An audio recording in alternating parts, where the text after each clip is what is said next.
اللہ رب العالمین اپنے بندوں پر جو یہ تھوڑی بہت دنیا کے اندر مشقتیں آتی ہیں نا، جیسے میں سورہ توبہ میں پڑھ رہا تھا، اللہ رب العالمین اگر کسی بندے پر تھوڑی مشقت بھیجتا ہے، کیا پریشانی غم مبتلا ہو جاتا ہے، یا اس کو کوئی ایسی پریشانی ہوتی ہے، ہر وقت ٹینشن میں ہوتا ہے، تو اللہ رب العالمین نے فرمایا کہ یہ ٹینشن، یہ پریشانی، یہ تکلیفیں، یہ اس کے لیے بھیجتا ہوں کہ مومن یہ اپنے اندر ہر وقت رکھے کہ یار یہ جو کچھ پریشانیاں یہ سب کچھ آ رہی ہے میرے عمل کی وجہ سے ہے، یہ میرے عمل خراب ہے اس کے لیے ہو رہے ہیں۔ اللہ رب العالمین سے ہر وقت عافیت کا سوال کرتے ہیں۔ کیا کرتے ہیں؟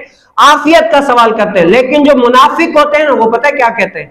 یہ موسم کی وجہ سے، جیسے اگر کوئی سردی ہے تو ہاں سردی میں طبیعت خراب ہو گئی یا کچھ اور ہو گیا، گرمی میں اگر کچھ طبیعت خراب ہو گئی یا کچھ اور پریشانی لائق ہو گئی، تو منافق کیا سمجھتے ہیں کہ بس یہ مجھے جو ہے نا طبیعت موسم کی چینجنگ کی وجہ سے ہوا ہے۔ لیکن جو اخلاص والا مومن ہوگا نا، وہ کیا سمجھے گا کہ یار یہ جو سب کچھ پریشانیاں، یہ غم، یہ تکلیفیں آ رہی ہیں، یہ میرے عمل کی وجہ سے آ رہی ہے۔ اے اللہ میں تجھ سے عافیت کا سوال کرتا ہوں۔